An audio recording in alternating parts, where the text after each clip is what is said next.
Peut-être rapproche un peu l'écran, il est trop. Peut-être. C'est quoi? Non, il est trop Ali.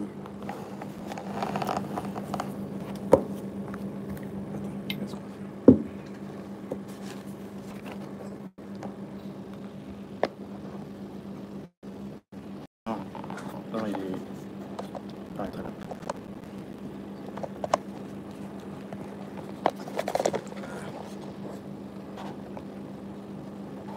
Peut-être. Tu vas mettre ça derrière, peut-être, comme ça, ça le tient. Non, c'est pas ça, c'est qui tombe. Je sais pas c'est quoi ça.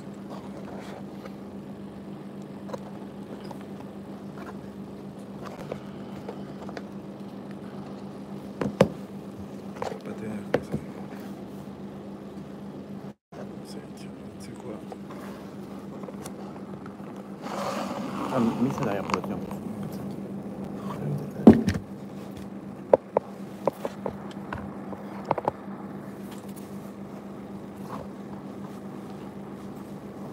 On fait avec les moyens du bord.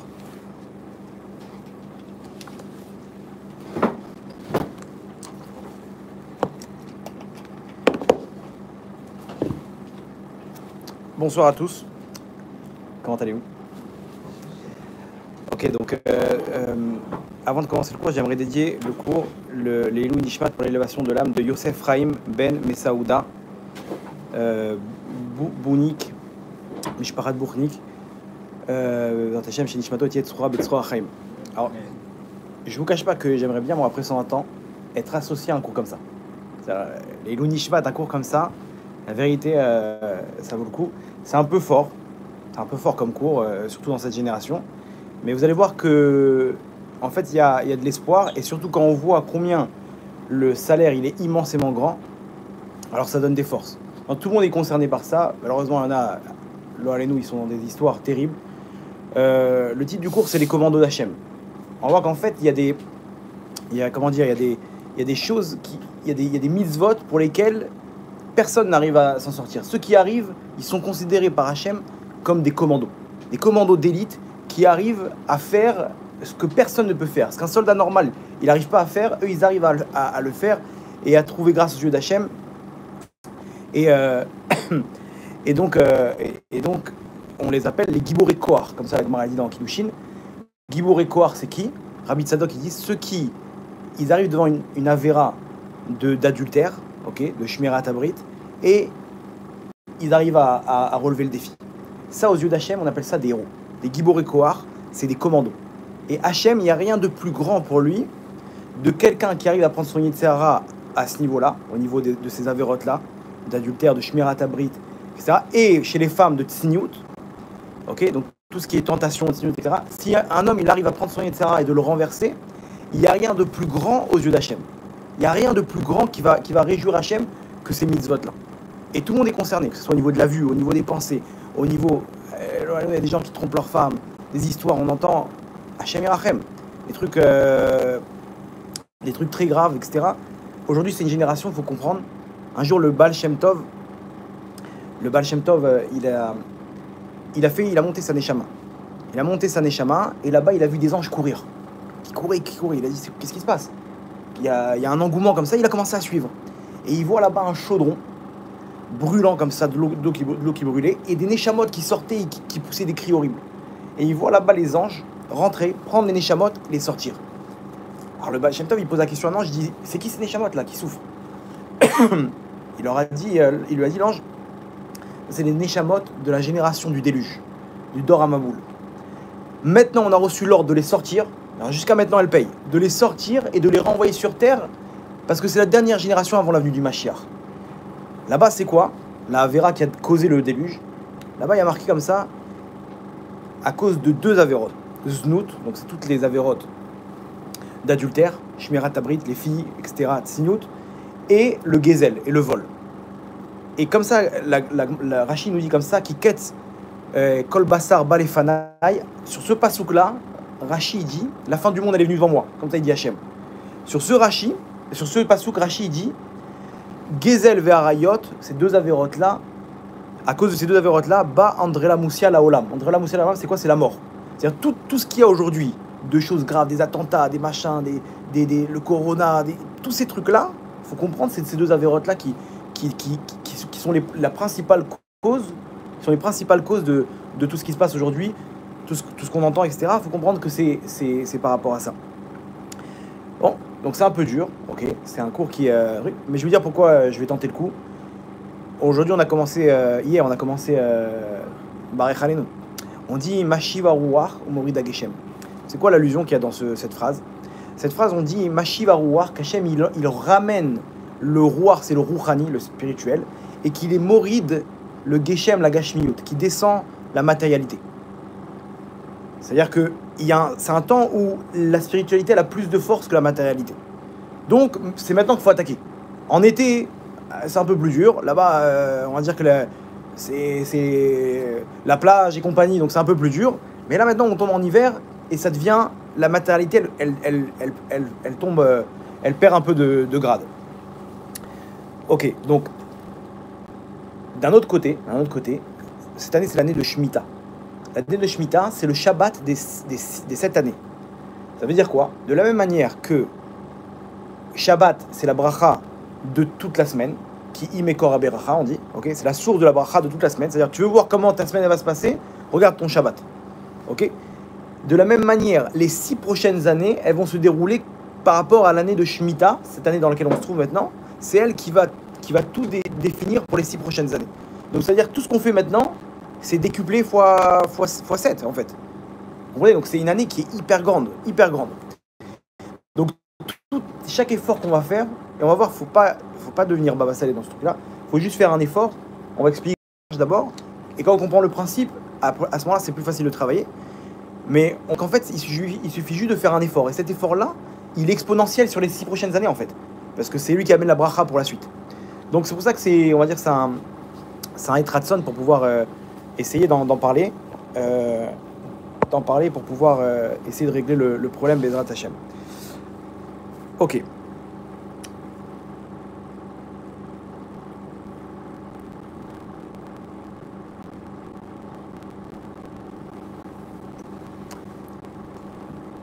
Alors, la Gemara dans Psachim, elle dit comme ça, Kuf Yud Gimel Amoud Aleph, elle dit, il y a une chose pour laquelle Akadosh Baruch Hu, il déclare le nom de la personne dans les mondes d'en haut. C'est-à-dire, imaginez-vous, Hachem, il déclare combien il aime une personne. Une chose, un célibataire qui est dans une ville et qui ne faute pas. C'est-à-dire, là-bas dans la ville, c'est là où tout le monde se balade, etc., les filles, etc. Là-bas, lui, il est sur place et il arrive à tenir son Yitzhara des filles. Ça, c'est une chose dans les mondes d'en haut qu'Hachem, il déclare comme... Voilà, imaginez-vous, il déclare la personne, son nom, son prénom, et il se vante de cette personne-là auprès des malachim, auprès des anges. C'est-à-dire que c'est une chose, il faut comprendre que tout ce qui est en rapport avec ça, c'est la chose la plus grande qui existe au monde, pour Hachem. C'est une chose que Hachem, il aime, il n'y a pas plus grand comme amour pour une personne quand il voit un garçon qui fait attention aux filles, ou une fille qui fait attention à la tsniout. L'autre côté, la tentation, elle est des deux côtés. Ça, c'est la chose la plus belle aux yeux d'Hachem. La plus belle aux yeux d'Hachem, c'est ça. Je peux vous ramener une liste de ce qu'ils nous disent les sages sur ça, mais il n'y a pas plus grand. Pourquoi? Parce qu'il n'y a pas plus dur. On va voir pourquoi il n'y a pas plus dur. Mais quand on va comprendre maintenant comment ça marche, vous allez voir, on va expliquer maintenant au niveau psychologie comment ça marche, au niveau de comment l'homme il est fait, la femme elle est faite, okay, et au niveau aussi un peu kabbalistique, pour comprendre en fait comment ça marche. Et si on comprend comment ça marche, on a ouvert le capot, on comprend le moteur, comment il marche, à ce moment-là, on peut plus facilement arriver à réparer la chose. D'accord? Alors, comment ça marche? Pourquoi un homme, la Gemara dit, Nafsho shel Adam, Gezel ve'arayot, le vol et les femmes, Nafsho shel Adam, le corps d'une personne, l'esprit d'une personne, il est Mechamedatan, il est désir. Il faut savoir qu'une femme, elle peut faire tomber n'importe quel homme. N'importe quel homme. Si elle arrive à séduire un homme, elle peut faire tomber n'importe quel homme. Pourquoi? Parce que l'homme, il a ça en lui, il a ce côté animal, il est attiré par les femmes. C'est un désir très très fort chez l'homme. La femme, la Gemara a dit En yofi et la isha. Il y a de beauté que chez la femme. C'est-à-dire la femme, ce qui représente la femme, c'est quoi? C'est la beauté. Une femme, vous pouvez voir dès son plus jeune âge, une petite fille, elle commence directement à mettre des bagues, elle est coquette comme ça, etc. Et d'où elle a pris ça? C'est naturel chez elle. Une femme, elle aime la beauté, elle aime plaire, elle aime attirer, mais de façon pure. Elle sait pas ce que les hommes ils désirent derrière. Elle, pour elle, ben, elle s'habille pas de sa noix, ok? Pourquoi? Parce que elle veut qu'on la regarde, mais dans un bon esprit, de façon naïve. De façon naïve, elle veut arriver à ce qu'on ait de l'attention pour elle, etc. Pourquoi? Parce qu'elle aime la beauté. Elle aime la beauté, et la beauté, c'est le corps d'une femme, c'est ses cheveux, etc. Ok, donc comment ça marche? D'abord, de quoi il est fait un homme? Un homme, faut savoir. D'abord, on va expliquer, vous allez voir comment ça va être hyper clair quand on arrive à comprendre, mais c'est incroyable quand vous allez voir comment la Torah, c'est le mode d'emploi de l'homme. Hachem, comment il a créé l'homme? On a vu dans la paracha de Bereshit. Hachem, il a pris la poussière, ok, et là-bas, il a insufflé une neshama. Donc, la poussière, c'est quoi? Ça vient des forces du mal. La terre, c'est le côté matériel. La neshama, c'est quoi? C'est le côté spirituel. Ok, il parle beaucoup de ça, le Baal HaTanya. Ok, c'est quoi le côté spirituel? Chelek Eloka Mimal. La neshama, c'est une étincelle divine. C'est-à-dire, en fait, c'est une part d'Hachem. Imaginez-vous, Hachem, il a une part, il a pris une partie de lui et il nous l'a insufflé en nous. Donc, chaque juif, c'est pour ça qu'on ne doit pas détester un juif, on ne doit pas dire du lachon hara, parce qu'il y a Hachem en lui. Même si le côté matériel, il a pris le dessus, le corps humain, il a pris le dessus sur le neshama, il y a quand même des étincelles en lui, il y a quand même du bon. Ok? Quand est-ce qu'elle part, cette étincelle-là? Quand il part de ce monde. Mais tant qu'elle est là, il peut faire tchouva, il peut remettre tout en place, il n'y a aucun problème. Aucun problème. Pourquoi? Parce qu'il n'y a pas désespéré, tant qu'il est vivant dans ce monde-là, il peut réparer. Donc le corps, il est fait de terre et de la neshama. Il y a un équilibre entre les deux. Ok? Il y a un équilibre entre les deux. Et donc entre le côté animal et le côté spirituel. Il y a un équilibre entre les deux. Maintenant, vous allez voir que l'homme, il va être attiré naturellement par des choses, ok, par le côté animal qu'il a en lui, de vouloir manger, de vouloir dormir. Il va être attiré par des femmes, comme on a expliqué. Une femme, son côté animal qu'elle a, c'est quoi? C'est de plaire, c'est de pouvoir extérioriser sa beauté. C'est le côté, le côté affar qu'elle a, le côté, comment dire, animal qu'elle a, c'est ça. C'est de plaire aux hommes, de plaire aux gens. Et l'homme, c'est le désir qu'il a pour les femmes. C'est ces deux choses-là. Maintenant, au cours d'une vie, quand on fait des mitzvot, on augmente le côté spirituel. Et quand on fait des avérotes, on augmente le côté matériel. Ok? Jusque-là, tout va bien? Très bien. D'abord, on va construire. Donc, s'il y a un élément qui vous manque, n'hésitez pas à me faire savoir. Non, le problème, c'est quoi? C'est que c'est un cercle vicieux. Pourquoi? Parce que l'homme, lui, il aime les femmes. Et elle aime plaire. Donc, tout le monde est content. Vous comprenez? Elle le fait tourner en bourrique. Et lui, il n'a qu'une envie dans sa tête. C'est de faire des avérotes. Ok? Elle sait pas ça. Il y a marqué que Datan Nashim, Datan Kalot. Ils ont l'esprit léger. Léger dans le sens que elle se rend pas compte que quand lui, il vient lui offrir un café, parce que aujourd'hui, elle s'habille avec un petit décolleté, etc. Donc, elle croit, il est attentionné. Maintenant, si elle savait ce qu'il a dans la tête, maintenant, les fantasmes qu'il a, elle est naïve à ce niveau-là. Elle va dire, mais ça va, qu'est-ce que ça fait que j'ai pas mis de collant, que j'ai pas fait ci, que je me suis habillé moulant, je comprends pas c'est quoi le problème. L'homme, lui, il est attiré par ça, il devient dingue de ça. C'est son effet, il est attiré par ça. C'est son côté animal, il prend le dessus. Ok, elle aime plaire. Donc tout le monde est content. Lui, il court derrière elle, parce qu'il a un objectif en tête. Ok, et il n'est pas amoureux. C'est pas de l'amour, c'est du désir. On dit que c'est autre chose. Et elle aime plaire. Donc elle voit quelqu'un qui court derrière elle est contente. Elle fait durer le suspense, elle fait durer le plaisir, etc. Voilà. Maintenant, la Torah, elle nous dit, faut que quelqu'un, un d'entre vous, là, il arrête le cercle vicieux. Parce que ça va jamais se terminer. Lui, ça va être un coureur de jupons, et il va donner encore plus de force au côté matériel. Donc son désir, il va s'accentuer. Et elle va voir que tout le monde lui court derrière, donc elle va s'habiller encore plus provocante. Donc il faut bien que ça s'arrête. Comment on arrête le cercle vicieux? La Torah, elle dit à l'homme, Lotaturu achare levafrem, vachare nechem. Tu n'exploreras pas après tes yeux et après tes pensées. C'est en fait, plus l'homme, il est à la recherche de femmes, il marche comme un radar dans la rue, plus il va augmenter son désir. Si il arrive à faire attention à ses pensées et à ses yeux, c'est un issour de Raïta, vous vous rendez compte? Donc, ok, on peut regarder, mais derrière, de l'otatour ou d'explorer, ça c'est un problème. d'explorer, de commencer à regarder des femmes, etc., là, ça va accentuer son côté animal. S'il arrive à bloquer ça, bloquer son désir, comment il peut le bloquer? Parce que par l'intermédiaire de ces yeux qui nourrissent ce désir-là. C'est comme ça le principe. Tu vas dans un magasin, pourquoi tu as envie d'acheter un manteau? Parce qu'on te l'a mis bien sur un mannequin comme ça, donc tu as envie de l'acheter. Ce que tes yeux regardent, le cœur désire. Donc comment tu arrêtes le désir? Quand tu fais attention à tes pensées, à tes yeux. C'est très dur. Donc on demande à madame de nous aider. Comment? Elle, on lui dit arrête de plaire. Voilà, de mauvais côté. Tu peux plaire aux yeux d'Hachem, qui est selon les règles de la tsniout, plaire à ton mari, etc. Mais plaire à Mahmoud, etc., dans la rue, comprends que c'est grave. Elle se rend pas compte de ça. Une femme, elle se rend pas compte de ça, vraiment. Si elle pouvait marcher et entendre, je sais pas, si on pourrait faire un appareil comme ça qui capte les pensées des gens, elle marcherait dans la rue, elle verrait les gens se retourner, elle se dit c'est mignon, ils sont attentionnés, tout le monde est gentil aujourd'hui. Non, si elle entendait les pensées et si elle voyait ce qui se passait dans les... Elle irait se rhabiller direct. Pourquoi? Parce qu'elle se rend pas compte.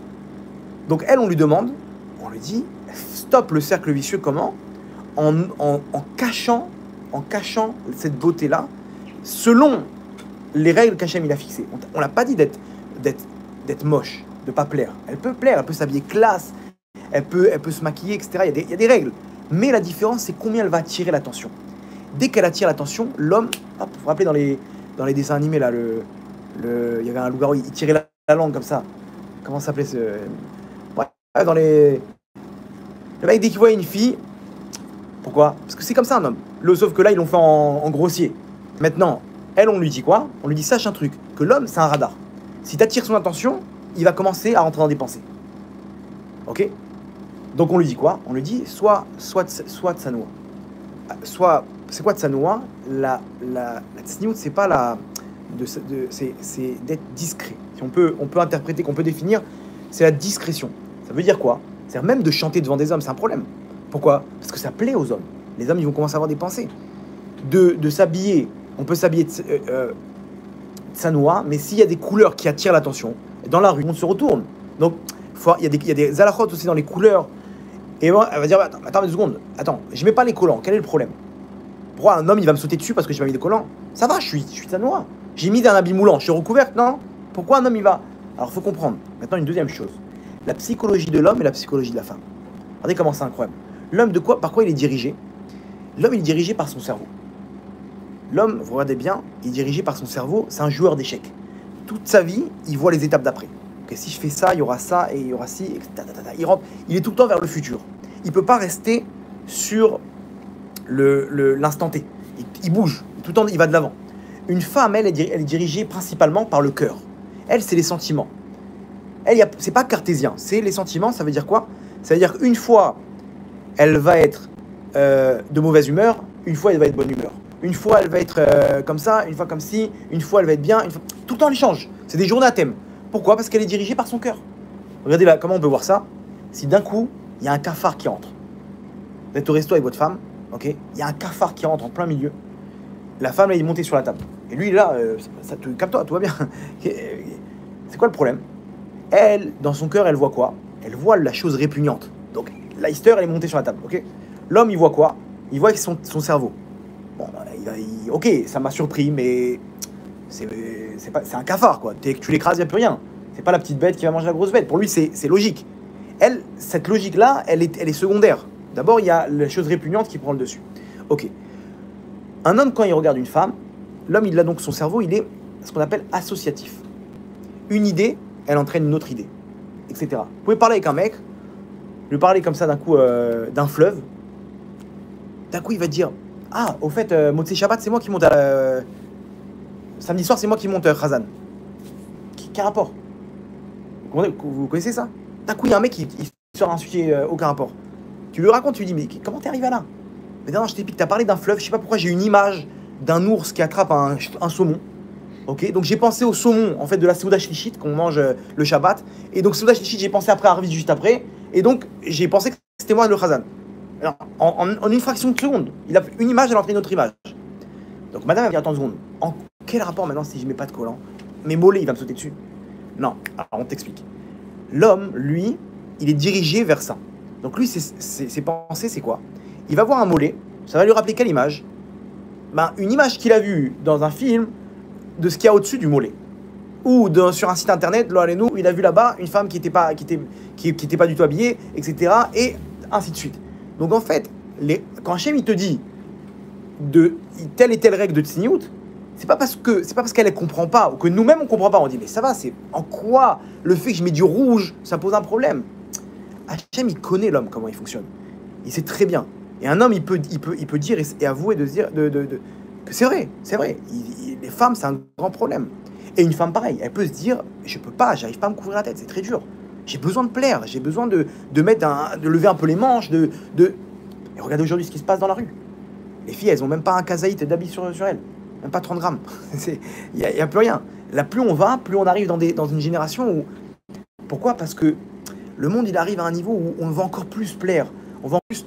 Donc, comment je plais ? S'il faut que la jupe elle soit encore plus courte, bah, il n'y a pas de problème. On y va parce qu'on est tellement vide. On n'a plus les valeurs d'avant. Avant, on était réunis en famille. Aujourd'hui, les gens, ils sont tous de côté, ils sont tous déprimés, ils sont tous vides. Donc, une fille qui met sur un profil Instagram, elle se met avec un kazaï d'habits sur elle kiffe, elle voit tous les likes, tous les gens qui lui posent des questions, et comment ça va, et des smileys dans tous les sens. Elle est heureuse. J'existe. Mais elle voit pas le mauvais côté. Ça, c'est le côté du cœur qui prend le dessus sur le côté intellectuel. L'homme, lui, il enchaîne maintenant les trucs, et donc une petite chose, ils peuvent lui faire penser à une autre chose, etc. Les gens qui vont vous dire non, ça me fait rien, moi je peux regarder des femmes comme ça, etc., ça me fait rien. Cette personne-là, il faut qu'elle se pose des questions, parce que ça ressemble excusez-moi le terme, mais les poubelliers qui sont dans les poubelles, toi tu peux pas passer à côté d'eux, eux ils sont détentes en train de siffler comme ça, en train de mettre. Les gens, des fois ils sont arrivés à un niveau où ils sont tellement dedans que ça leur fait plus rien. De voir des femmes, ils disent moi, je sais pas, moi, Baruch Hashem, ça me rend pas fou. Ok, peut-être, mais la Torah, si elle le dit, c'est que c'est pas pour rien. Même de regarder et que ça lui fait rien à une personne, ça s'enregistre dans la Neshama.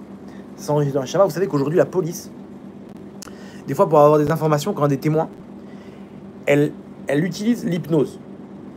Quelqu'un qui était sur une scène de crime, il y avait telle personne qui est passée, est-ce que tu as vu la personne ? On n'a pas de caméra, etc. Elle dit j'ai vu, mais je pourrais pas me rappeler à quoi elle ressemble. C'est ce qu'on fait, on l'hypnotise. Et on lui dit, vas-y, on la remet dans la scène, on dit, voilà, maintenant tu le vois. Il est là ou pas ? Tu le vois, il est avec sa capuche ? Ok, qu'est-ce que tu vois ? Ok, je vois, il est brun, il est comme ça, tel nez. Ils font le portrait robot. C'est-à-dire que, imaginez-vous, cette personne-là, elle a juste fait un cliché de la scène. L'image, elle s'est enregistrée. Alors imaginez-vous que c'est un cliché, une mauvaise image. Ça reste enregistré dans la Neshama. Ok, donc, revenons à ce qu'on expliquait. Un homme, lui, il est attiré par les femmes. C'est comme ça. Nafsho Shanadam et Hamedatan, il est attiré, il désire les femmes. Et n'importe quelle femme au monde, si elle sait bien s'y prendre, elle peut faire tomber n'importe quel homme. Une femme, ce qu'elle aime, c'est plaire. Donc si elle voit que les hommes lui courent derrière, ça va faire que enchaîner son intention de plaire aux hommes et de s'habiller patsano. Comment arrêter le cercle vicieux où l'homme il fait attention à ce qu'il regarde, à ce qu'il pense, etc. Il y a des règles de séparation. Pas obligé de faire la bise aux femmes et de se retrouver à discuter et de se mettre en danger. Au bout d'un moment, c'est comme ça que chaque personne qui a trompé sa femme, il a commencé à discuter avec une femme, ils sont devenus amis, ils ont commencé à parler, etc. Et de fil en aiguille, ils sont tombés. Et une femme, comment elle arrête le cercle vicieux ? En essayant de ne pas plaire aux hommes par rapport à ce que la Torah nous dit. Pas qu'il ne faut pas qu'elle plaise du tout, mais selon les règles de la Torah. Les règles de la Torah, on a dit, c'est quoi la différence ? C'est qu'est-ce qui va attirer l'attention de l'homme. Il y a des choses qui sont discrètes, ces choses-là, elle peut s'habiller classe, discrète, etc. Aucun problème. Par contre, il y a des choses que la halakha nous donne, il y a des règles de halakha sur la tzniut, ok, qui sont par rapport à ce que le mode d'emploi. Si Hachem il a donné ces halakhot-là, c'est pas pour rien. Il y a un mode d'emploi, derrière l'homme il va être attiré. Je donne un autre exemple. Une femme qui s'habille ultra moulant, mais elle est couverte de la tête aux pieds. On va dire, c'est quoi le problème ? Elle va dire, voilà, je suis couvert de la tête aux pieds. C'est quoi le problème maintenant ? Alors, je vais dire ce qu'un homme y pense. Si on prend un tissu en lycra et on prend un cube, ok ? On prend le tissu et on tire. Et je lui dis à l'homme, devine ce qu'il y a derrière le tissu. Il va dire un cube. Pourquoi ? Parce qu'il voit les formes se matérialiser. Si tu prends le corps d'une femme et tu la mets dans un tissu en lycra, hyper serré, je lui dis, devine ce qu'il y a derrière. Un homme, comme il a un cerveau avec des idées associatives, lui, il voit ça, l'idée d'après, etc. Donc elle se dit, je suis couverte, normal, mais c'est quoi le problème ? On est maintenant qu'il y a des règles que dans la psychologie humaine, la logique, elle est là. Très bien. Donc, ça, c'est au niveau de ce qui se passe. Maintenant, il y a un autre problème. Le problème, c'est quoi? C'est que l'homme, il arrive à un moment où la tentation, elle est tellement grande que, je ne vais pas rentrer dans les détails, mais un homme, on peut dire qu'il peut assouvir ses besoins tout seul. Enfin, il peut assouvir ses besoins tout seul. Comment? Il fait ce qu'on appelle écouler sa semence en vie. Ça, c'est le deuxième problème. Et l'homme, à ce moment-là, il arrive à se satisfaire lui-même sans passer par l'intermédiaire de la femme. Et ça, cette avéra-là, aujourd'hui, c'est l'avéra de la génération, ok, qui est le problème aujourd'hui de tout ce qui se passe au monde. Je vais vous expliquer pourquoi. Après, on passe à la femme. Comment la femme, elle-même, elle est responsable de ça, quand elle ne s'habille pas sa nourriture. Je dis, c'est un chiour qui est un peu fort. Si vous pensez que ce n'est pas le cas, vous n'arrivez pas à encaisser ça, laissez le chiour de côté, vous verrez quand vous serez prêt. Bon, vous êtes coincé malheureusement, mais en tout cas, l'idée, elle est comme ça. L'homme, quand il amène une neshama au monde, donc il y a lui, la femme et Hachem. Ok? Matériellement, ce que l'homme il amène à la femme, spirituellement, Hachem il fait descendre des étincelles pour créer la neshama. D'où elles viennent ces étincelles-là? De sa neshama à lui, qui se trouve dans son cerveau. Ok? Donc, si l'homme il fait ça tout seul, il fait descendre les neshamot par rapport à cette semence-là, mais elles vont où ces neshamot-là? Nulle part, parce qu'il n'y a pas de corps physique qui a été créé. Donc, qu'est-ce qui se passe? Les forces du mal, ils attrapent ces étincelles, qu'on parle de millions d'étincelles, puisque c'est des millions de cellules. Ils attrapent ces étincelles, ça leur sert de vitalité pour faire des choses dans le monde qui sont, comme on a expliqué Rachi avant, qui amènent les problèmes dans le monde. C'est pour ça que quand il y a eu le Maboul, Hachem, il a dû faire un déluge. Pourquoi le déluge? Pourquoi il n'a pas fait comme Sodome? Il a tout rasé là-bas. Non, un déluge. Pourquoi? Parce qu'il fallait purifier le monde avec un mikvé d'eau. Le mikvé, ça purifie la neshama. Ok? Donc il fallait faire un mikvé sur tout le monde. Comment? Avec un déluge. Maintenant, une personne, quand elle fait cette avéra, elle donne donc de la vitalité aux forces du mal. Et avec ça, ils peuvent faire des choses dans le monde pour faire toutes les catastrophes qu'on entend aujourd'hui, les accidents de la route, les attentats, les guerres, etc. Tout ça, la vitalité, elle vient des avérotes du Ham Israël. Entre autres, en avérote principale, ces avérotes-là, qu'on appelle Zera Levatal. Ok? C'est-à-dire, c'est grave. Maintenant, imaginez-vous, ces étincelles-là, va les récupérer maintenant. Parce que maintenant, elles sont éparpillées.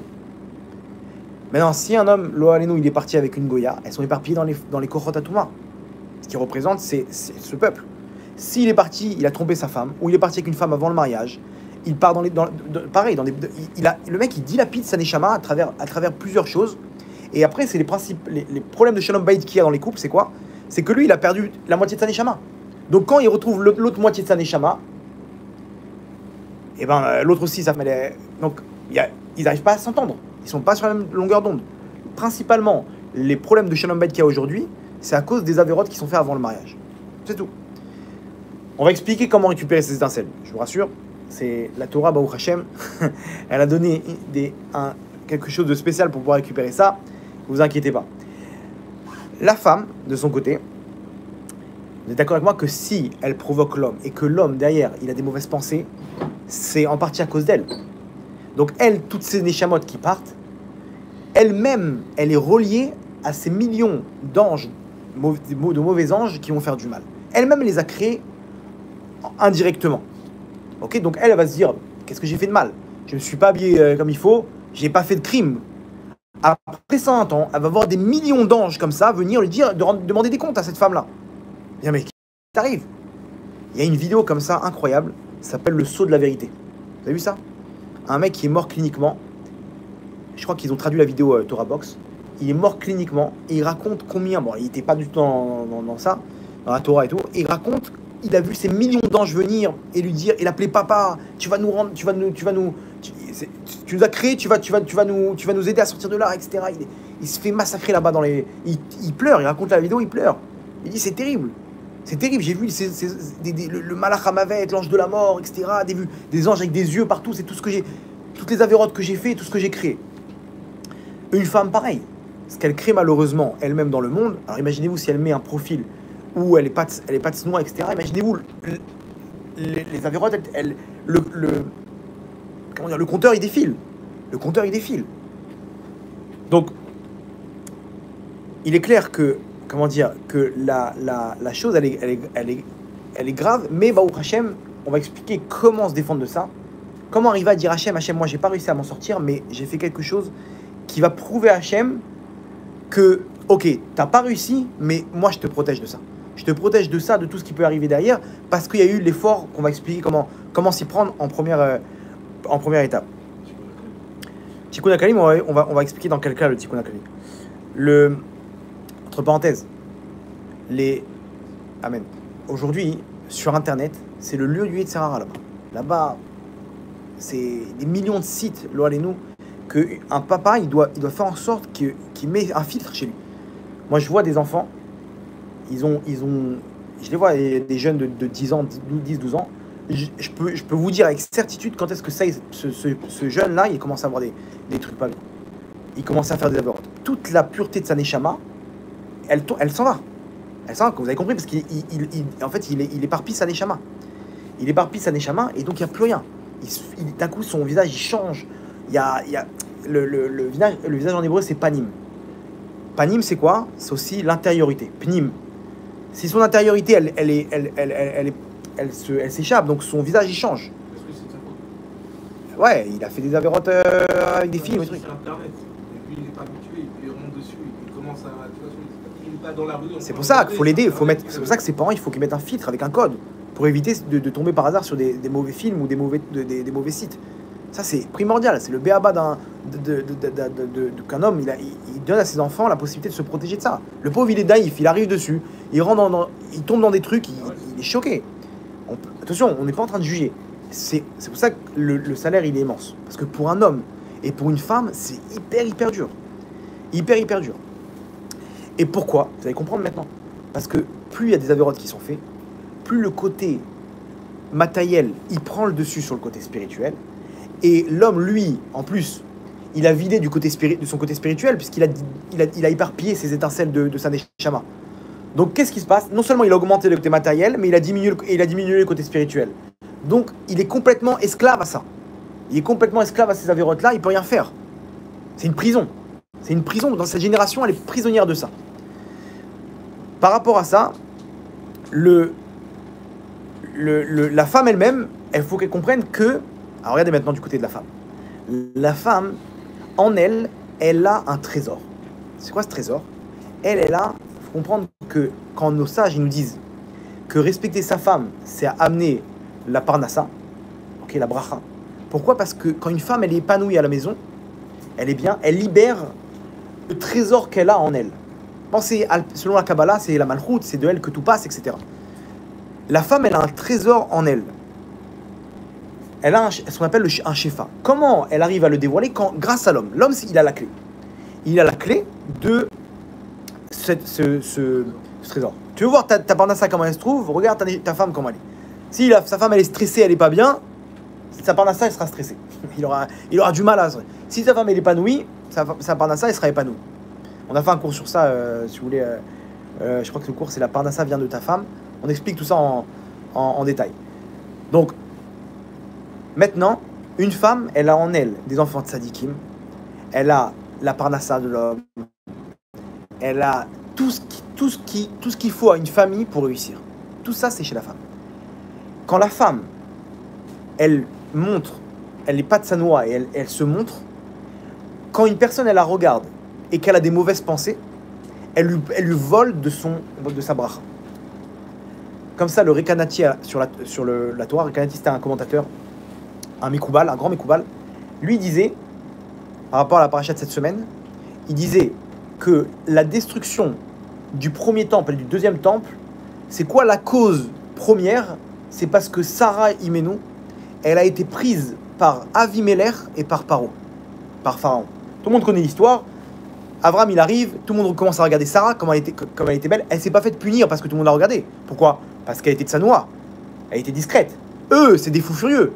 Ça, c'est une femme, elle doit pas rendre des comptes si l'homme c'est un fou furieux. Elle a fait ce qu'il faut, elle est tranquille.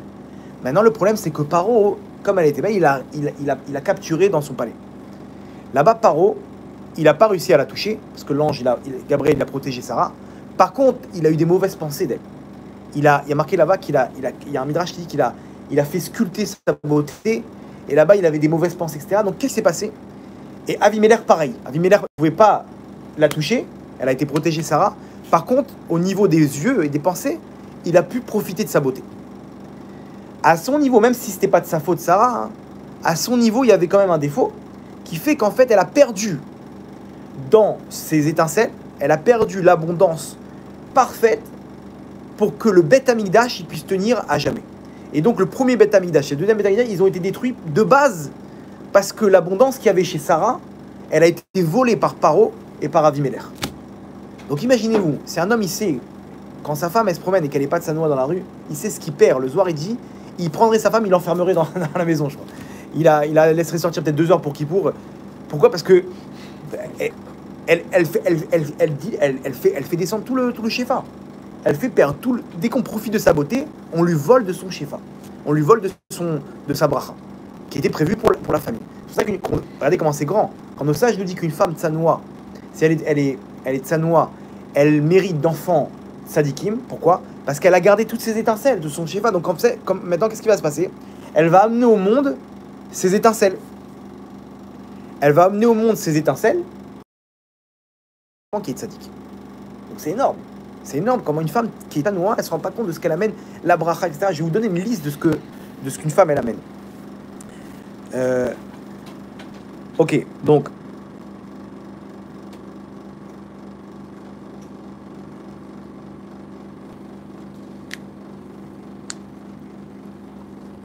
ok, on récapitule vite fait. Donc, c'est bon, je suis là, n'hésitez pas à poser des questions. C'est un peu technique, mais ok, on récapitule vite fait. Un homme et une femme, ils sont composés d'un côté animal, d'un côté spirituel. Quand l'homme, il fait des avérotes, surtout ces avérotes-là, alors vous comprenez pourquoi le Yetzirah, il agit justement sur ces avérotes-là, parce que c'est là-bas que le côté spirituel, il va descendre. Donc après, sur les autres avérotes, il est en pilotage automatique. Donc ça vaut le coup de mettre tout le paquet là-bas. L'homme, il est attiré par les femmes, la femme, elle aime plaire. Donc c'est un cercle vicieux. Comment casser ce cercle vicieux-là? Selon les règles de la halakha, de tsniout pour la femme, et l'homme de faire attention à ses pensées, à ses yeux. C'est bon? Très bien. L'homme, maintenant, malheureusement, il peut faire une avéra qui est de faire écouler sa semence en vain, que là-bas, il détruit sa neshama complètement. La femme, elle, quand elle n'est pas de sa noix, elle fait tomber complètement sa neshama aussi. L'abondance qu'il y a dans sa neshama, c'est pas des étincelles, c'est plus l'abondance qu'il y a dans sa neshama, elle la perd. C'est pour ça qu'on lui dit il y a des halachot. Tu fais les halachot, il n'y a rien à craindre. Une personne, elle est heureuse dans ce monde-là, dans le monde futur, elle se sent bien. Et moi, je peux vous dire, je suis avec des jeunes, ok, ici. Amram, tu peux témoigner. 3-4 jeunes, on a fait des cours sur ça, ils ont arrêté ces avérotes-là. Ils ont arrêté. Aujourd'hui, ils sont à un niveau incroyable. Ils sont à un niveau, eux-mêmes, ils sentent une proximité avec Hachem. Quelqu'un il m'a dit, il fait pas une tfila sans pleurer Hachem. Il sent la proximité avec Hachem. Pourquoi? Parce que son côté spirituel, il augmente. Il prend des forces. Vous voyez, c'est là-bas que ça se joue. Selon la Kabbalah, ça s'appelle le Yesod. Yesod, c'est quoi? C'est le fondement, les fondations. Tu ne peux pas construire un bâtiment s'il n'y a pas de fondation. Donc c'est là-bas que le Yetzirah, il attaque. S'il attaque les fondations, le bâtiment, il s'écroule. Il ne va pas tenir longtemps. Si nous, on arrive à construire des fondations, même un point, vous allez voir, c'est la suite du cours, un point, c'est bon. On est parti, c'est une question de temps avant que cette personne-là devienne tzaddik. Et qu'elle réussisse dans ce monde-là, dans tous les niveaux. Donc c'est pour ça, une personne, elle doit respecter le mode d'emploi. Le mode d'emploi, c'est quoi? C'est l'halakha. Et maintenant, vous allez comprendre comment aujourd'hui, il y a plein d'halachot qui ne sont pas respectés. Pourquoi? Parce qu'on n'utilise pas ce principe-là. Quand vous avez compris maintenant ce principe, c'est quoi la tsniout? La tsniout, c'est pas de respecter bêtement les halachot, ça y est, je suis couverte. Non. Tu as compris que l'homme, il est attiré. Si tu lui tires une perche, même si tu as respecté la halakha basique, c'est un problème. Je donne un autre exemple. Il y a écrit une jeune fille, il y a marqué là-bas dans le Shulchan Aruch. C'est une halakha explicite. Shulchan Aruch, Even Haezer, Kafalef, Siman Kafalef, Seif Bet. Il y a marqué Lotelachna Benot Israël, Berosh Paroua. Une jeune fille, elle ne doit pas aller avec les cheveux lâchés. Les cheveux lâchés dans le vent, ça attire l'homme. Vous êtes d'accord avec moi? Donc qu'est-ce qu'elle fait? Ou elle attache les cheveux, ou elle met des petites pinces, un petit chignon, etc. Un truc tsanoua bien. Ok? C'est logique. Une fille qui a les cheveux très longs et dans le vent comme ça, quand elle passe dans la rue, les hommes ils ont plus tendance à tourner la tête qu'une fille qui est truc. Vous comprenez bien aussi que les talons, les bruits, les machins, etc. Ça attire l'entourage. Donc il y a certaines halakhot, dont une qui est d'attacher ses cheveux. Maintenant, je vous pose la question. Une question à $1 million. Comment ça se fait, alors, que des femmes qui portent la perruque, elles ne s'attachent pas les cheveux? C'est vrai, tu me dis que les cheveux dans le vent, ça attire l'homme. Pourquoi maintenant une femme qui met une perruque? Alors, je ne rentre pas dans la marloquette. Est-ce qu'on a droit ou est-ce qu'on n'a pas le droit? Ça, Baruch Hashem, il y a des sommités qui ont tranché, etc. Chacun selon son minag. Ok? On va pas, nous, des fourmis, rentrer trancher. Nous, bon, les Sfaradim, on a des trucs, les Ashkénazes, etc. Chacun son minag.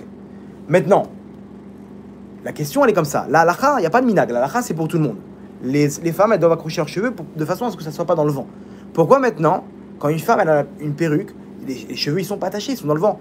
Si tu me dis que ça attire l'œil, c'est un problème. Vous avez compris la question? Question à $1 million. Il n'y a aucune halakha qu'une femme qui porte la perruque, elle attache ses cheveux. Réponse. Parce qu'une femme qui porte la perruque, il faut la différencier d'une jeune femme. Pour pas qu'elle se fasse accoster, que les jeunes filles, elles accrochent leurs cheveux. Donc une femme qui porte la perruque, pour pas qu'elle ressemble à une jeune fille, elles accrochent pas leurs cheveux. Ça fait un signe distinctif. Maintenant, ok, j'ai compris. Mais t'as pas répondu à la question. La question, c'était quoi? Finalement, quand ses cheveux, ils sont dans le vent, elle attire les hommes autour d'elle. Elle attire l'attention. Réponse. À l'époque, la perruque, les cheveux, ils n'étaient pas dans le vent. C'était des perruques courtes, plus ou moins compactes. Donc vous comprenez quoi? Que les perruques d'aujourd'hui qui sont dans le vent et longues, etc., qui c'est qui les a confectionnées? C'est un mec là-bas en Italie, made in Italy là-bas, les perruques. Un macaroni là-bas, il a fait les perruques. C'est quoi sa pensée? Est-ce que vous pensez qu'il pense maintenant à tout ce qu'on vient d'expliquer en introduction? Est-ce que vous pensez qu'il est en train de confectionner ça par rapport aux filles de Bnei Brak et de Mehacharim? Lui, il pense à qui? Aux starlets d'Hollywood. Lui, il pense à attirer le plus d'hommes en faisant ces perruques-là. Donc, qu'est-ce qu'on dit des perruques de nos jours? Il y a certaines perruques de nos jours, il y a des halachot.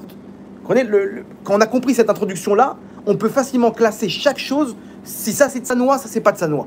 Vous comprenez? C'est très clair. Maintenant, comme c'est hyper dur, attention, on ne juge pas ces femmes-là, Chavi Shalom. C'est pas... c'est déjà bien, etc. Mais qu'on comprenne qu'il y a des halachot et comment ça marche. Quand on comprend le système, à ce moment-là, les choses, elles sont complètement différentes. Maintenant, l'homme, pour lui, c'est hyper dur. La femme, pour elle, c'est toute son essence. Alors, comment arriver à casser ça? Ça, c'est la suite du cours qu'on va expliquer.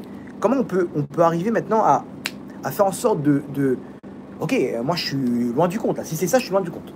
Comment je fais maintenant? Alors, il faut comprendre que, d'abord, expliquer qu'est-ce qu'on a gagné en se battant pour pas tomber. Regardez ce qui s'est passé à l'époque de Noach. À l'époque de Noach, là-bas, à Kadosh Baruch Hu, imaginez-vous, toute la génération, elle tombe dans ces avérotes-là. À Kadosh Baruch Hu, il voit combien il y en a qui tombent, mais qui se battent. Hachem, il est tellement heureux que il est comment on dit là-bas, il proclame leur nom à ces gens-là, à ces commandos d'Hachem, dans tous les mondes d'en haut. Les anges, ils voient ça, ils sont jaloux. Ils disent, mais attends, Hachem, lui, parce qu'il n'est pas tombé. Ok, il tombe tout le temps, là, il n'est pas tombé. T'es aussi heureux que ça? C'est quoi le truc là? Nous aussi, on veut ce salaire. Nous aussi, on veut te faire kiffer, Hachem. Il y a deux anges, Asa et Azaël, ils se sont levés, ils ont dit, Hachem, teste-nous, envoie-nous sur terre. Hachem, il leur a dit, non, vous allez tomber, vaut mieux pas, parce que vous n'avez pas le droit à la tchouva, vous êtes des anges. L'homme, c'est un humain, donc il a le droit à la tchouva. Il peut tomber et se relever. Mais eux, les anges, à partir du moment où ils sont anges, ils n'ont pas le droit à l'erreur. Ils ont dit, quand bien même Hachem, teste-nous. Hachem a dit, ok, il les a fait descendre. Les deux anges, dès qu'ils sont descendus, ils sont matérialisés en hommes. Et là-bas, ils sont tombés avec des femmes. D'où, ils sont tombés sur des femmes hyper belles. Ils ont été tentés et ils sont tombés avec la plupart des hommes là-bas. Oui, mais là-bas, tellement que la Touma, elle était grande, ils ont eu un Yetzer Hara extérieur. Vous savez que l'endroit où on se trouve, il y a un Yetzer Hara de l'endroit. C'est-à-dire, si maintenant, je me retrouve à Tel Aviv ou au Kotel, je ne vais pas avoir les mêmes pensées. je vais pas avoir les mêmes, voilà, non, plus on va dire comme le mec il a du réseau, tu vois, il y a du réseau. Là-bas, au Kotel, il a un réseau avec Hachem de folie. Voilà. Là où il y a des avérotes, etc., hein, il y a une influence. Parce que, pourquoi? Parce qu'il y a des millions d'anges qui ont été créés là-bas, mauvais, qui influencent la personne à le faire fauter, parce que ça y est, c'est une machine de... Quand on arrive là-bas, le mec il arrive dans un endroit, une boîte de nuit, il sent que c'est... Les vrais tzadikim qui sont purs, ils sentent... Il y a quoi ici? Pas possible. Et d'un autre côté, à l'inversement, ils sentent quand il y a des grandes mitzvot. Ouais, ils sentent bien.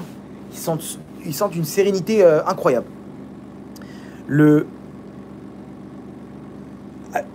À l'époque du Maboul, du déluge, même... Hein, alors attends, à l'époque du déluge, même les animaux, Hachem il les a rasés. Pourquoi? Ils ont rien fait eux.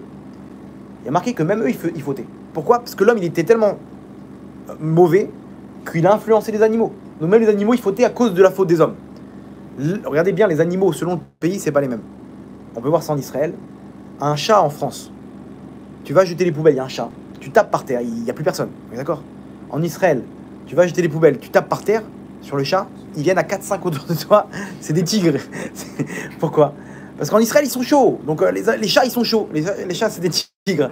En France ils sont gentils, c'est le coq sportif, ils sont mignons, donc les chats c'est des chats. En Israël c'est des tigres. Pourquoi? Parce qu'ils sont influencés. En Israël c'est des mafieux, les chats c'est des mafieux. Ok. Là-bas, tellement qu'il y avait d'avérotes, même les animaux ils fautaient. Les anges ils sont descendus, ils ont été influencés par cette touma, ils sont tombés. D'où les géants. De qui viennent les géants? De l'union entre les anges et les hommes. Ces femmes-là, elles sont tombées enceintes. Elles ont eu Og Melech HaBashan et Sichon Melech HaEmori. Si vous posez la question d'où ils descendent ces géants, ils descendent des Néphilim, de ces anges-là, Asa et Azael, et de ces femmes-là. Ok? Alors comment Og il est pas mort entre parenthèses du déluge? Il a attrapé l'arche et il a mis sa tête là-bas dans une des fenêtres pour respirer. Là-bas, il y avait du soufre, c'était terrible. Alors maintenant, le deuxième, Sichon Melech HaEmori, il était où? Lui, il était dans le ventre de la femme de Cham. C'était qui la femme avec qui il est parti? La femme de Cham. Elle a trompé son mari. Elle est partie avec l'ange, et elle était enceinte dans l'arche de Noé. Comment elle a eu le mérite de monter dans l'arche? Hein? Comment quoi? Elle a eu le mérite de monter dans l'arche. Par rapport à Cham, par rapport aux enfants de Noir. Il fallait qu'il y ait une continuité. Et c'est pas, on connaît Cham. À la fin, il a fauté avec son père. Donc, et bon, même si t'es pas très tzadikim, Hachem, il devait reconstruire le monde. Le monde, il est fait de tzadikim et de un peu moins de tzadikim. Donc, En Malasot, c'était les enfants de Noir. Noir, lui, il a mérité. Après, ses enfants, ils ont suivi par rapport à lui. Que eux, ils ont mérité ou pas, c'était pas le sujet. Ok, donc maintenant... voilà, la Gemara en Kiddushin, elle nous parle de Rabbi Meir Balanes, de Rabbi Akiva, que si on les provoque, que le Satan là-bas les a provoqués, ils ont failli tomber avec des femmes. Pour nous dire que c'est quelque chose que c'est entre les mains d'aucune personne. Il n'y a aucune personne qui peut être garant de ce qui se passe. Quelqu'un il dit non, moi je vais pas fauter, t'inquiète pas. Aucun garant. Pour les harayot, pour l'adultère, il n'y a aucun garant. On voit combien de gens ils ont trompé leurs femmes, combien de femmes. Vas-y, mais c'est pas possible, comment elles sont tombées? Et on voit au fur et à mesure, la Torah elle donne des règles. Quand elle dit il faut séparer danse, c'est pas pour rien. Parce que ça commence comme ça. Ça commence comme ça. Ça finit en boîte de nuit et après, 3 ans plus tard, ça commence à commencer. Ça a commencé là-bas, dans un mariage. Il a rigolé avec elle, et elle n'était pas bien parce qu'elle était en dispute avec son mari. Et s'est dit, voilà, lui, c'est quelqu'un de bien. Et elle est tombée dans le panneau, et lui, il voulait qu'une chose, etc. Et comme ça, on découvre des gens, ils ont trompé leur femme pendant 5 ans, 6 ans, 7 ans, etc. D'où ça sort ça? Le Yitzhara. Il est trop fort. Il est trop fort. Et il faut arriver à comprendre que... Voilà, donc maintenant, de cette histoire des anges, on comprend combien Hachem, malgré que la génération elle tombait, Hachem il était fier de voir des gens qui tombaient moins que les autres. Quelqu'un qui va pour tomber, ou qui va pour regarder une deuxième fois, et il se dit bon, à quoi ça sert? J'ai déjà regardé à quoi elle ressemble cette femme-là. S'il se retient maintenant, il a fait quelque chose dans les mondes d'en haut d'immensément grand. À tel point, écoutez bien, que toute personne qui prend sur elle ne serait-ce qu'un petit peu de ces mitzvot-là, il peut déclencher sur elle les plus grands miracles qui existent. Les plus grands miracles qui existent. Pourquoi? Parce qu'il a fait quelque chose d'immensément grand. Il y avait une histoire comme ça, quelqu'un qui est dans le bus, devant, il voit une femme rentrer, elle n'était pas du tout de sa noix. Il regarde, il tourne la tête. Il va pour regarder. Ok, le Yitzhara, attends. Et il tourne la tête. Il regarde, la seconde fois, il ne regarde pas. La station d'après, il y a un terroriste qui rentre. Allah Akbar, il va pour se faire exploser. Ça marche pas. Il retire, ça marche pas. 3 à 4 fois, le chauffeur, il lui saute dessus. Avec les gens là-bas, il le neutralise. Bon, Hachem, ils ont été sauvés. 3 jours après, il est parti voir Baba Saleh. Baba Saleh, il lui a dit, sache que grâce à ta Shmirat Enaim, que tu n'as pas regardé cette femme une deuxième fois, tu t'es sauvé toi et tout le bus. Qu'est-ce qu'il a fait de spécial? Une vue? Non. Ça, Hachem, il n'y a pas de prix. Une femme qui fait attention à la tsniout, il y avait une histoire comme ça, j'avais déjà raconté cette histoire, mais une histoire incroyable. Qu'une femme, je crois qu'il reste 10% là, je ne sais pas si ça va, si c'est un chargeur ou pas. En tout cas, il y a un chargeur là? Ok. 10% on va tenir, tu vois. Mais dans la Hachem. Il y avait au pire, on fait en 2 parties. Il y avait une femme dans un mariage. Elle était dans une banque. J'avais déjà raconté cette histoire. Elle était dans une banque. Là-bas, bon, elle s'habillait décolletée, etc. Il y a un homme qui est venu, il a dit, je suis désolé de vous poser la question, mais un minimum de tenue, un peu de respect. Il y a des clients qui sont religieux, etc. Je sais pas, pour Hachem au moins. Si c'est pas pour nous, faites-le pour Hachem. C'est quoi, une Bat Israël, etc. Bon, elle a dit d'accord. Bon, elle a pas. Le soir même, elle avait un mariage. Cette phrase-là, ça l'a marqué. Bon, elle était en petite tenue, etc. au mariage. Mais elle avait une robe longue, etc. Décolletée, bon, elle s'habille comme ça. Elle entend les musiques au début du mariage, c'est quoi? C'est les musiques religieuses. Elle est partie pour danser avec la mariée. Juste avant de se lever, non, elle va pour danser, elle repart. Elle entend une voix qui lui dit, ce mec-là, qui lui dit, au moins fais-le pour Hachem. Elle retourne chercher sa veste. Elle avait un tailleur comme ça. Elle dit, au moins je vais danser avec la veste. Au moins les chansons religieuses, je vais danser de sa noix. Pour Hachem, allez. Elle retourne, elle prend sa veste, elle lève sa veste. Au moment où on lève sa veste, la piste de danse, elle s'écroule. C'était la fameuse salon Versailles là-bas à Jérusalem. La piste de danse s'est écroulée. Il y a eu 70 morts, 80 morts. Lo Aleinu. Comment elle a été sauvée, cette femme-là? Un acte. Elle n'est pas du tout de sa noix. Elle a fait une seule chose, un acte. Elle a sauvé, elle a sauvé sa peau. Vous vous rendez compte? La tsniout, ce que ça apporte? Un acte. Hachem, c'est quand il voit ça, il met une couronne à la personne. Ces gens-là qui arrivent à gagner le bras de fer avec les forces du mal, il faut comprendre, aujourd'hui, c'est des commandos pour Hachem. C'est des commandos d'élite. Ils arrivent à faire des choses incroyables. C'est hyper dur, c'est vrai. Mais il ne faut pas perdre espoir. Parce que ici, on parle du Yesod. Yesod, c'est le fondement. Si j'ai un point, une seule chose, j'ai tout gagné. Et je vais vous lire ce qu'une femme, elle gagne. Regardez, une femme, j'ai trouvé un truc qui réunissait. Quand une femme, elle s'habille de sa noix, regardez bien le Zohar. Je ne vais pas vous ramener toutes les sources, mais je vais vous faire la liste maintenant de 28 choses qu'elle gagne quand elle s'habille de sa noix. Regardez comment c'est incroyable. Attention, même si elle prend sur elle qu'une seule chose. Il y a marqué Chaviva à la Kadosh Baruch Hu. Elle est Chaviva à la Kadosh Baruch Hu, elle est bien aimée d'Akadosh Baruch Hu. Kadosh Baruch Hu, il la kiffe. Il la kiffe. Pourquoi? Tsniout. Faut comprendre. Yosef Hatzadik, c'était Ishmatzliach. Il réussissait. Là où il allait, il réussissait. Pourquoi? Parce que lui, il se protégeait de ces avérotes-là. Donc, comme Hachem, il aime, le monde, il aimait. Vous voulez voir comment le monde, il vous aime? Quand Hachem, il t'aime en haut, le monde, il t'aime en bas, il y a une grâce sur ton visage. Là, quand il y a de la Yirat Shamaim, Hachem, il aime une personne, et la personne, elle est aimée du monde. Et vous voyez ça, il y a des gens, tout le monde les kiffe. Pourquoi? Parce qu'ils sont purs à l'intérieur. Comme ils sont purs, Hachem, il les kiffe, donc tout le monde les aime. Quand Hachem, il aime une personne, il y a la grâce sur ses yeux. Une femme qui s'habille de sa noix, Chaviva à la Kadosh Baruch Hu, bien aimée d'Hachem. Zocha le bracha, elle a une abondance terrible. Meka peret al beta, elle répare les avérotes de sa maison. Imaginez où il y a des avérotes, la tsniout, elle répare. Magina al chelakador, elle protège une partie de la génération des avérotes. Vous comprenez pourquoi maintenant? Bala zoché le hasagot gdoshot milemala. Son mari, d'un coup, il devient encore plus kadosh et encore plus de yirat shamayim. Pourquoi? Grâce à sa femme qui est de sa noix. Banea yuchashuvim bador. Ses enfants, ils seront importants dans la génération. Briut anefesh ve'agouf. Elle est en bonne santé dans son esprit, dans son corps. Lav et mishparta, pour elle et sa famille. Zocha le hashirut, la richesse. Les poriout, elle arrive à avoir des enfants. Zocha le nachad me'eladim, pas de problème avec les enfants. Ces enfants, ils vont dans le droit chemin. Zocha be shalom bait, la paix dans le couple. Zocha le ashrad ashrina, la shrina elle est chez elle. T'as Hachem avec toi, imagine-toi. Atfilot shela nishmaot, ces tfilot elles sont acceptées par Hachem. Mais la vie mota melachim melitseosher, il y a des anges qui l'accompagnent. Imaginez-vous, protection rapprochée. Tinatzel mechibuta kever, tous les problèmes d'après la mort, protégés. Lo tiré et malachamavet, elle voit pas l'ange de la mort.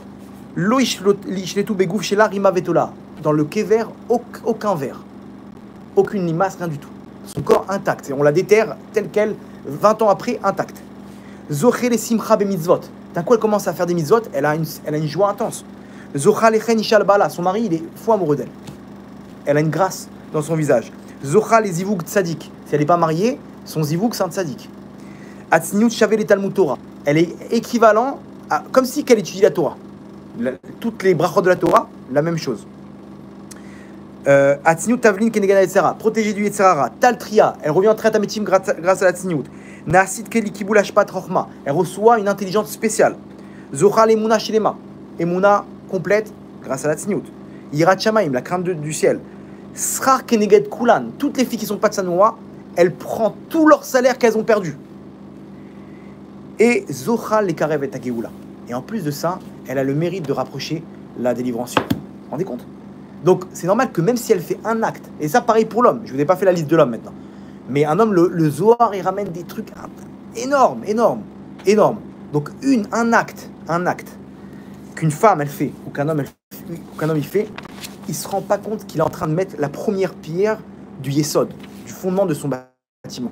C'est comme ça qu'il commence. Regardez 5 ans après ce qu'il va devenir. Il y a des jeunes, on leur a fait un pacte, ils veulent faire la Vera, Zera Levatza Skoulé. Je leur ai dit prenez 5 minutes avant de le faire. Montre à Hachem un acte. Une femme, qu'elle prenne une journée de tzniut. Une journée, un soir, elle se couvre la tête. Elle fait un acte. Mieux que ça, elle ne prend rien sur elle. Elle étudie ce que c'est la tzniut. D'étudier la tzniut, c'est d'amener les forces dans sa neshama pour pouvoir avoir les forces de remettre le côté spirituel en marche, pour pouvoir avoir les forces d'être sanoa dans le futur. Comment elles font? Je vais vous donner tout de suite, là, il y a une ligne de tzniut où là-bas, pendant 40 jours, c'est 5 minutes de halachot de tzniut. 2 halachot, 3 halachot avec une petite histoire. 40 jours. S'il y a des femmes qui n'ont pas l'effort de prendre la tzniut, mais qui veulent étudier, je vous donne le numéro. Alors, c'est pour les femmes de France, c'est 00972 2 254 87 252. C'est 5 minutes par jour. Le cycle il commence le 17 octobre, là, dimanche. 5 minutes par jour pendant 40 jours. Là-bas, faites-le pour n'importe quelle demande. Ça s'appelle Telness. Telness, la ligne du miracle. Ness, c'est le miracle. Pourquoi? Parce que là-bas, il y a des histoires de miracles. Un truc incroyable. Pourquoi? Parce qu'Hachem, il aime tellement ça. Il aime tellement voir les Bnot Israël se rapprocher. Il sait, il te dit, ma fille, je connais ton Yetzirah. Mon fils, n'aie pas peur, je connais ton Yetzirah. Mais commence. Fais quelque chose pour moi. Commence à à gagner une bataille contre le Yetzirah. Si on arrive à faire ça, je peux vous dire que c'est une question de temps avant que la personne elle arrive à contrôler ses tentations, arriver à contrôler les forces du mal qui est en lui, à casser le côté matériel et à arriver à une proximité avec Hachem qu'il pourra jamais goûter de sa vie. Cette personne-là, c'est comme de la drogue, il ne peut plus s'arrêter. Il va être fou amoureux d'Hachem. Et c'est quelque chose, ses prières, il est heureux. Il est heureux dans ce monde-là, dans le monde futur. Il a tout ce qu'il faut. Il est protégé par Hachem. Hachem, il te dit, mon fils, t'es à moi. T'es mon commando à moi, n'aie pas peur. Ce que tu fais pour moi, plus la difficulté elle est grande, plus ton salaire il sera immensément grand. C'est ça ce qu'Hachem nous dit. Le salaire il est immensément grand. Pourquoi? Parce que la difficulté elle est énorme. Alors comment réparer? Hachem nous a donné des trucs incroyables. Surtout cette année-là, pour un homme, toutes les étincelles qui sont éparpillées, c'est très simple.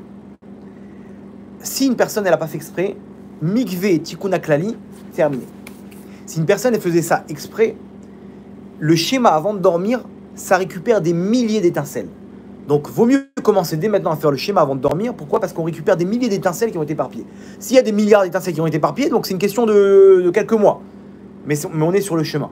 Maintenant, si c'est des questions de Goya ou de femmes mariées, le mec est parti, il était avant le mariage, il est parti avec des femmes Nida, etc. Ça, c'est beaucoup plus fort à récupérer. Pour ça, il y a ce qu'on appelle les tikkunim du Harizal, les réparations du Harizal. Cette année-là, comme c'est 2 mois de Hadar, c'est encore plus fort. Année de Shemitah, 4 fois plus fort. pour réparer.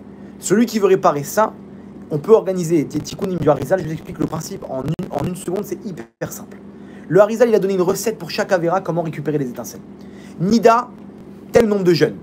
Zera Levatala, 84 nombres de jeunes. Bon, comme il y a 5 réparations à faire, donc c'est 84 fois 5. Ok? Ça fait 420. Jeunes. Vous allez me dire, ok, on est mal barré. Ok. Tu fais 420 jeunes, tu as réparé tout le Zera Levatala qui a été fait depuis le début. En 420 jeunes. Bon, c'est pas pour moi. T'es gentil, mais tu lui as dit que c'est facile. Le Harizal, le Ben Ishraï il dit ça, c'était à l'époque du Harizal, ils étaient capables de faire ça. Et en plus, quand on fait 2 jours d'affilée, c'est comme 24 jours, 3 jours d'affilée, bref, il y a des combines. Le Ben Ishraï dit aujourd'hui, il y a une autre combine. Tu fais un seul jour de jeûne, ok. Le reste de nombre de jours de jeûne qui reste, tu le payes en tzedaka. Comment? Combien ça aurait coûté le minimum pour manger dans la journée? Ça équivaut à 3 shekels. Une personne pour manger, le minimum du minimum, c'est quoi? C'est un morceau de pain avec un truc à tartiner, 3 shekels. Ok? Le plus petit repas. Tu payes ton jour de jeûne comme l'équivalent du minimum que tu aurais dû manger. Ça veut dire si c'est 420 jeûnes, tu fais un jour de jeûne et tu fais 420 fois 3. Combien ça fait? 1260 shekels en tzedaka, plus ton jour de jeûne, plus un mekoubal qui fait un mincha spécial avec un anénou qui ramène toutes les étincelles dans les mondes d'en haut à son propriétaire. Tu casses le jeûne, c'est terminé. Ouais. Si vous voulez, on est un minyan, je peux vous organiser ça à Ashdod. On fait ça, celui qui veut me contacter sur les réseaux sociaux, etc. Il veut, on peut faire ça à distance aussi. S'il y a des gens qui sont en France, c'est un cadeau. C'est un cadeau. C'est un billet, ça coûte cher. Donnez ça en plusieurs paiements si vous voulez à votre synagogue, à des pauvres, au moins des gens qui étudient la Torah. Ok? Mais ça vaut le coup. Vraiment, ça vaut le coup. On organise ça, on fait une journée, Bezrat Hashem, un mincha et tout, mikvé, machin, c'est terminé. Il y a des gens, ils avaient des problèmes de Shalom Bayit, ils avaient des problèmes de Parnassa, ils l'ont fait. Alors, si c'est des gros problèmes, ils ont fait ça, il faut le faire peut-être 1, 2, 3 fois, si c'est des gros trucs. Mais généralement, en une fois, surtout cette année-là, Kedaï de le faire. C'est quand? À partir de Shemot, Shovavim, la période de Shovavim. Ok? Et ça, c'est réparé. Ouais, tu suis dans les trucs avec lui. Moi, je vais vous expliquer comment ça marche. Si vous voulez, on fait un truc. J'ai plusieurs personnes qui veulent le faire aussi.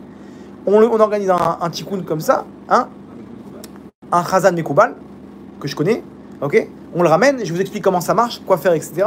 On fait ça avec 10 personnes. Et vraiment, c'est un cadeau. Un petit billet, bon, chacun selon ses moyens. Le mec, il fait un emprunt pour aller en vacances. Il ne peut pas faire un emprunt pour il sera gagnant. Il sera gagnant. Croyez-moi, dans ce monde-là, dans le futur. Ok. Je sais pas s'il nous reste encore de la batterie. Mais en tout cas... Ok, bon, au pire, ça coupe. Donc, au moins, on a dit au moins un acte. Le yesod, c'est quoi? Une pierre à ton bâtiment. Une pierre à ce bâtiment de venir construire quelque chose. C'est très dur. Mais qu'une personne, elle se dit, Hachem, moi, je peux pas. Hachem dit, mon fils, je sais. Tu peux pas renverser la vapeur, c'est une avalanche. Mais on va faire comme Avraham Avinu. Avraham Avinu disait quoi? Ivri, un tri. Ivri, c'est quoi? Un hébreu. Mais en fait, la traduction, c'est Ever. Il y avait le monde d'un côté et Avraham de l'autre côté. Il était seul face à tout le monde, il a renversé la vapeur. Faut pas hésiter, on a cette force, un juif, il a cette force en lui de pouvoir renverser la peur. Faut prendre les choses en main et dire, oh, je vais me faire défoncer ma vie et ma neshama comme ça pour 5 minutes de plaisir. Et une personne, elle se rend compte après, cette personne, elle prend de l'âge, elle dit, mais qu'est-ce que je cherchais? Chercher du vide. Une femme, elle dit, chercher à plaire à qui? Quand j'étais à l'école, aujourd'hui, ces gens-là, j'ai même plus de contact avec eux. Quand j'étais à l'université, quand j'étais en boîte de nuit, qu'est-ce qu'ils m'ont apporté, ces gens-là? Ils m'ont rien apporté du tout. Elle se retrouve là, le mec, il est là avec ses tatouages-là de l'Olympique de Marseille. Et à quoi ça sert? Le mec, il a 70 ans, ça passe, c'est du bluff, c'est du vent. Faut comprendre que l'épreuve, comment on peut arriver à la détruire en se disant, mais c'est du vent. Le Yitzhara, il veut me vendre un kiff tout de suite. C'est des faux billets. C'est des faux billets. Ça vaut rien. Il faut arriver à se dire, qu'est-ce que je veux dans ma vie?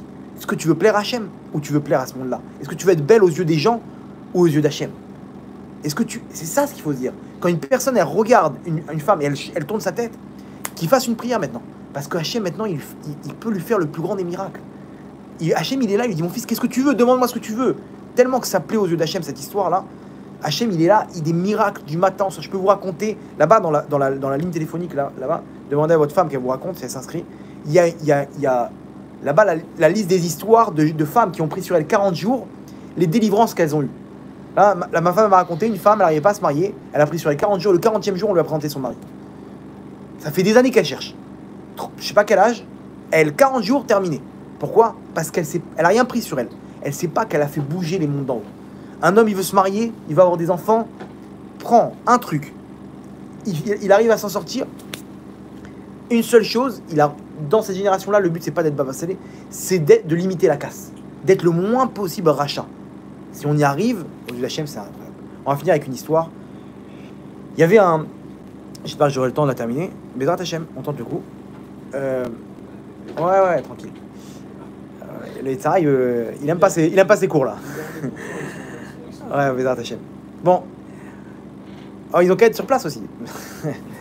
Donc, l'histoire, elle est comme ça. Il y avait un mec, il est tombé amoureux d'une femme. Fou amoureux d'une femme. La Gemara, elle raconte.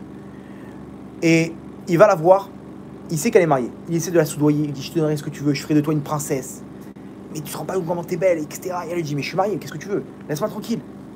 Non, elle était de sa noix, etc. Mais lui, c'était un fou furieux. Un coureur de jupons. Il était très riche. Et lui, c'était son passe-temps, quoi, les femmes. Ok. Il est parti voir les sages. Il leur a dit, autorisez-moi cette femme. Ils lui ont dit, rentre chez toi. Tu vas te boire un verre d'eau fraîche et tu te calmes. Il n'y a pas, c'est une femme mariée, on touche pas. C'est Kodesh Kodashim. Il est tombé malade. Il allait là-bas, au grillage là-bas devant sa maison. Il observait quand elle sortait. Imaginez-vous le fou furieux. Un jour, cette femme-là, son mari, il a été capturé par des goïms. Ils ont demandé une rançon énorme.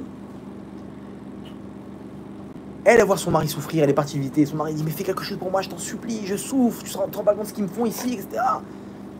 Elle a tellement eu mal. Elle s'est dit, c'est pas grave, je vais perdre mon mariage, mais je vais sauver mon mari. C'est qu'une femme qui trompe son mari, elle doit se séparer elle peut pas aller avec celui avec qui elle a trompé, elle doit se séparer de son mari. Des deux côtés. Elle dit, c'est pas grave, je vais sauver mon mari. À savoir, ils peuvent le tuer, là, c'est Pikuach Nefesh. Elle va le voir. Il s'appelait Nathan des Tsusita, c'est son nom. Elle va voir ce Nathan. C'était à l'époque de Rabbi Akiva, à l'époque de la Gemara, de la Mishnah plutôt. Elle va le voir et lui dit, j'ai besoin de temps. Est-ce que tu es prêt à me donner cette somme? Je vends ma maison pour toi s'il faut. Tu rigoles? Combien il faut? Je sors le chéquier tout de suite. Elle lui dit, j'ai besoin de temps, comme rançon, etc. Tout ce que tu veux, tu me demandes, mais donne-moi cette somme. Tu sais très bien ce que je veux. Une soirée, c'est tout. Ok. Ouais, lui, il était en extase. Imagine pour lui ce que c'est.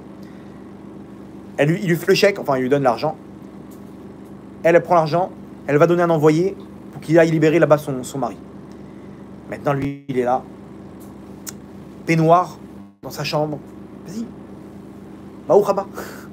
Mets-toi à l'aise, qu'est-ce qui se passe? C'est quoi? T'as l'air... Maintenant, elle lui dit, bon, bah fais ce que tu veux.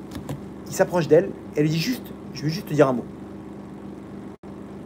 Et pense que si jamais maintenant tu le fais pas, imagine-toi la joie que tu vas faire à Hachem, que en un instant, tu vas prendre ton Yetzer Hara, cette montagne immense, et tu vas le briser. Tu as devant toi l'opportunité de faire la plus grande mitzvah de tous les temps. Que Yosef Hatzadik à côté de ça, c'est zéro. Tu te rends compte de ce que tu as entre les mains? Juste à réfléchir, prends ça en réflexion. Il s'arrête comme ça, il baisse les yeux, il commence à trembler de tout son corps. Il lui dit, pars tout de suite, fonce, pars en courant, avant que je regrette. Mais pars d'ici, sors. Elle, magnifique, elle s'en va, imaginez-vous, elle tape le sprint de sa vie. Elle entend pousser des cris, non. Et elle entend crier, là-bas pendant 3 semaines, il entend l'histoire. C'est bon, ouais, c'est bon, on est en bon, si jamais il y en a qui... On va juste reprendre l'histoire en rapide au début pour que les gens y comprennent de quoi il s'agissait. Dans son château là-bas, des cris dans tous les sens. Là-bas, les gens, ils passaient à côté de sa maison, il entendait pousser des cris et des cris. Il est devenu fou, il est complètement devenu fou. Elle, son mari, il a été libéré, Baruch Hashem. Elle a tout gagné. Et lui, il commence à devenir malade. Malade, il devenait fou. Il reste enfermé dans sa chambre. Il fait que dormir. Il pleure du matin au soir. Son corps, il tremble. Il est au bord du suicide. Au bord du suicide. Et puis après 3 semaines, il sort pour la première fois. Les habits en haillons. Il marche comme un pauvre type comme ça dans le marché là-bas. Dans la place publique. Les gens, ils le voient. Ils disent, ah, regarde ce Nathan, le pauvre. Dans quel état il s'est mis pour une femme. Regarde, il se fait balader par son Yitzhara. C'est un pauvre type. Un pauvre type qui se fait diriger par son Yitzhara. Il se baladait comme ça, comme un drogué. Jusqu'à qu'un jour, Rabbi Akiva, il marchait avec ses élèves et il tourne sa tête vers ce Nathan des Toussita. Il tourne sa tête et il dit, c'est qui lui? Il dit, voilà, laissez tomber. Plus impur que lui, ça n'existe pas. Il a fait toutes les avérotes de la terre avec les femmes. C'est pas pour vous, ça, etc. Il dit, non, vous n'avez pas répondu à ma question. C'est qui, lui? Il dit, c'est Nathan, le rachat. C'est un fou des femmes, c'est un coureur de jupons, Vaudarabe, laissez tomber. Il dit, je sais pas c'est qui, je sais pas c'est quoi son passé, mais je vois au-dessus de sa tête une colonne de feu qui monte jusqu'au trône céleste. Il dit, quoi? Mais, Vaudarabe, je crois que vous vous trompez, là. C'est Roi Hakodesh, et en ce moment, là, c'est pas ça, vous captez pas, je crois. Une colonne de feu, vous savez c'est qui? Il pousse des cris parce qu'il a pas réussi à violer une femme. De quoi on parle? Non, je sais pas de quoi vous parlez, mais moi je vois une colonne de feu qui monte jusqu'au trône céleste. Bon, il voyait que ses élèves, ils n'arrivaient pas à comprendre. Il est parti le voir. Il dit, Nathan, viens avec moi. Il dit, Vaudarabe, laissez-moi tranquille. Ma vie, elle vaut plus rien. Il dit, écoute-moi bien. Je m'engage à faire de toi le plus grand de mes élèves. Rentre avec moi à la yeshiva, n'aie peur de personne. C'est moi ton garde du corps. Tu m'entends? Il dit, Vaudarabe, je vaux rien. Vous savez qui je suis? Je vaux rien. Je suis une serpillière. Je fais tout ce que je suis. À courir derrière des femmes. C'est tout ce que je suis. Il lui dit, n'aie peur de personne. Maintenant, tu es sous mon aile. Crois-moi, aux yeux des gens, tu es une serpillière. Mais toi, tu vois pas. Mais aux yeux d'Hachem, il n'y a pas plus grand que toi dans la génération. C'est cette lumière, elle passe de ta neshama jusqu'en haut. Tu te rends pas compte? Vous savez, c'est devenu qui, ce Nathan des Toussita? Rabbi Akiva, il a fait de lui Mor Ukva. Mor Ukva, dans la Gemara, c'était un plus grand des Amoraïm. Un Amora, une sommité. Il a fait tchouva, il est rentré à l'Eshiva. C'est devenu un des plus grands talmidim de Rabbi Akiva. La Gemara, il n'y a pas 3-4 pages où on ne parle pas de lui. Mor Ukva, c'est une sommité dans la Gemara. Comment il arrive à ça? Une chose, il a tout renversé. Combien de gens dans la rue, ils ont des colonnes de feu qui montent sur eux? Vous savez combien? Il y en a beaucoup.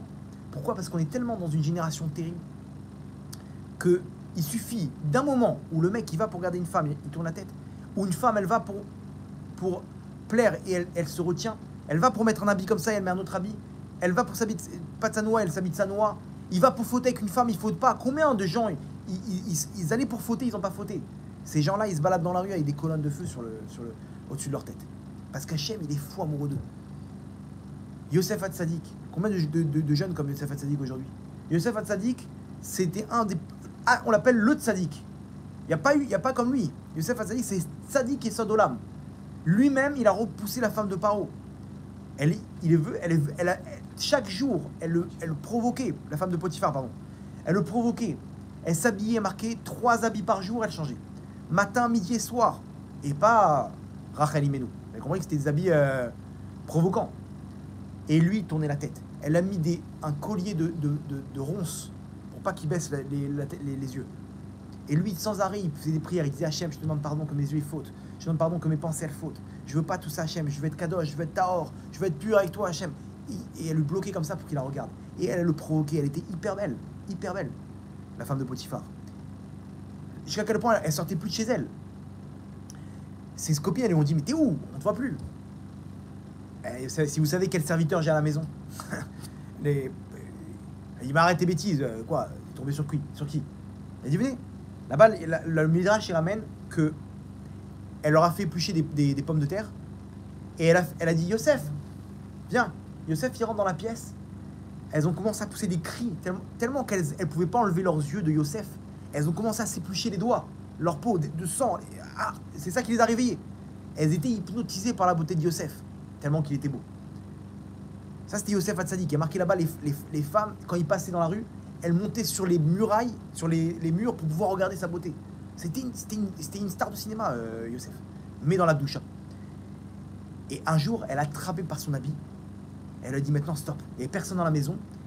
Elle a demandé de coucher avec lui. Là-bas, il y a marqué Vaïmaen. Il a refusé. Bon, la Midrash nous ramène toute la discussion même dans la Torah. Il dit comment je vais faire cette faute-là devant mon père par rapport à Hachem, etc. Elle lui sortait même des calculs spirituels. Elle lui dit toi et moi, il doit descendre le Mashiach Ben Yosef. C'est vrai, il a vu ça dans le Berouach Kodesh. Et il lui dit non, je peux pas faire ça, etc. Il a sauté par la fenêtre, il a laissé son habit là-bas. Il a pris 12 ans de tôle, de prison. Et sur ça, on appelle Yosef Hatzadik. Vous savez combien de jeunes aujourd'hui, ils vont pour fauter? Ils sont à Paris, comme ça, en boîte de nuit, avec une Goya comme ça qui les provoque. Ou ici, avec une Russe, la pauvre, qui n'a pas appris les rois de Tsniout de ses parents, en Russie, là-bas. Et il va, il dit non, je connais un jeune, il allait pour fauter, il a vu son petit site, il a dit je peux pas fauter. Il est parti. Combien d'histoires comme ça? Aujourd'hui, on est dans une génération où chacun d'entre nous, il peut être Yosef Hatzadik. Chacun d'entre nous, il peut avoir une colonne de feu au-dessus de sa tête. Vous comprenez? Ça, c'est la génération le chantier dans lequel on se trouve maintenant, c'est notre travail sur Terre. On peut arriver à le faire. C'est pas impossible, malgré que ça a l'air impossible. Comment? À partir du moment où on fait un effort, à ce moment-là, on a qui avec nous en tant que garde du corps? Hachem en personne. Hachem, il te dit, mon fils, ce que tu veux, je te donne. Des miracles sur miracles. Des miracles sur miracles, vraiment. Un centimètre de tsniout, c'est des kilomètres dans la Yirat Shamayim. C'est comme ça que ça marche. Donc aujourd'hui, ces gens-là qui font ça, on les appelle les commandos d'Hachem. Pourquoi? Parce qu'ils font ce que personne ne fait. C'est des commandos d'élite. Une femme qui se couvre la tête dans cette génération-là, c'est un commando d'élite. Qui s'habille de Sanoa, alors que du matin au soir, on leur montre des Lady Gaga et je sais pas quoi là. C'est quelque chose aux yeux d'Hachem d'hyper grand. Donc, à nous de maintenant de faire l'effort, Bezrat Hachem, pour pouvoir réussir dans la Kedusha et amener la Géoula Berachamim Dolim Bezrat Hachem pour notre famille et pour le Ham Israël. Baruch Adonai Leolam.